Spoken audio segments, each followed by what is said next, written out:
still doing stuff. Well, this show is actually Rad and Anna's show is the first show I've really curated since having that event. I took a little break, started working at Europa, so it's gonna be really exciting. Yeah. What's the name of the show? I don't know the name. We actually just decided on it yesterday. Yeah, what's that? Does anyone? Secrets to Graceful Living. Oh, Secrets to Graceful Living. It's going to be January 13th at 409 West 14th Street. It's over to the Meatpacking District as you head toward the High Line, folks. There's other galleries over there, right? There's stuff over there. There are just a bunch of like fashion stores. There's a Sephora. Yeah, Apple Store. Yeah. It is really near the Apple Store. It's right next to the Apple That's Store. how it's Right. Yeah. Yeah, me too. Like, it's literally next to a green store, Apple Store. It's a little bit in like a gallery desert zone because it's between Chelsea and I guess Tribeca. Yeah. But it's not too far uptown, you know? It's okay. No. Yeah. It'll be a fun destination to go to. Let's talk about the work that you guys are going to have in the show. You do a lot of fabric, like material kind of work? Yeah. Anna? Recently I've been doing a lot of beading, like bead weaving,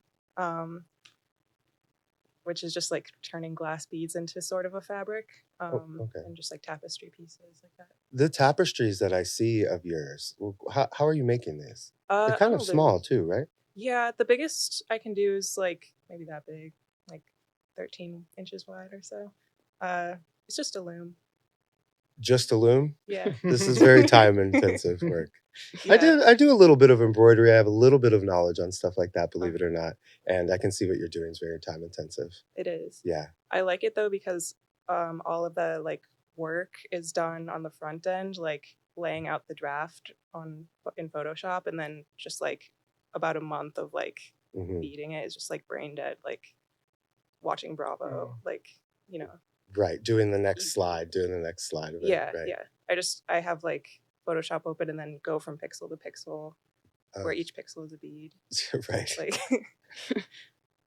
Okay, and this is the kind of stuff you'll be showing.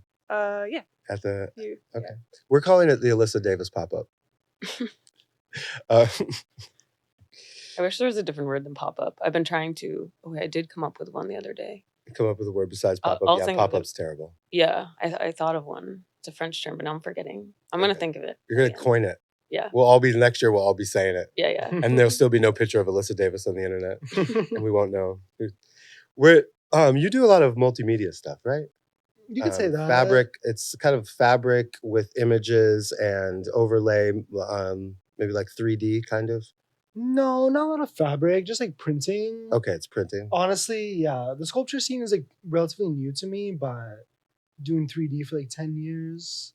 So it's kind of just like taking that and making it physical. Because like the digital world is just, I don't know, it just doesn't last very long, you know? Like you look at an Instagram for like 5 seconds, it goes away. And these are like pieces I would spend like months on. Yeah. Yeah. So you're saying you're doing less of that? No, so yeah, I'm just going full, thanks to Alyssa, full physical world. Well, so you're extending it because you're still doing all the 3D work. I'm still doing all the 3D work. But bringing it into reality. Yeah, and incorporating it later on in like a more cohesive way would be cute. Like digital mechanics, whatever. It's all cute. But yeah, 3D printing. Okay. New art form. That's right. You're explaining right now. Okay. It's good to do something new. I'm not sure if I really could get a hold of any of it on the internet. Then we haven't seen it yet. It's gonna be live and new on January 13th. Basically. Okay.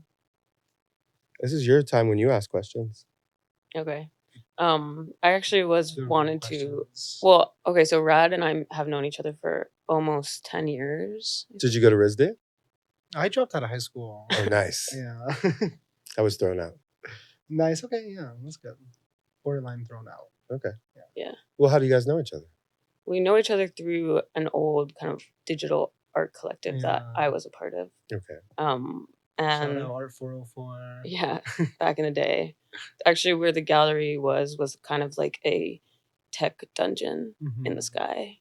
We had like supercomputers everywhere and like tons of screens. Okay. And it was kind of like soul sucking in a little bit. Very happy. It was really intense. Okay, I cut your question off. But I wanted to maybe talk about how like the vision that you have for using technology, I guess, because then we were doing a lot of almost like utopic projects, I feel like, with like VR and AR, and it felt a little bit like free advertising, you know? Right. And how you feel now, if that when that shifted, maybe. Because you've Like- actually always been a little bit more like real with it, I think. I think so. I mean, tangibility is like super important to me. Because like music is like weirdly tangible, and that was like a big thing before 3D. And shifted. I don't know. I guess like a couple years ago, just because it was so played out, all like the tech art and like the fact that tech art only had to be like based in tech, like AR, VR, etc. And it just felt so gimmicky after a certain point. You know, there's like still some beautiful work in those spaces. And just being able to, because like, the only reason I did 3D was to like create these worlds and like make like these like safe places for myself that felt like comforting to me, and to like, be able to bring that to a physical space, like how affordable printers have become, was just kind of go for it. Right, but your vision isn't kind of utopic, I think. And that's why I always saw Rad, even back then when you were, what, Baby. 20? Yeah.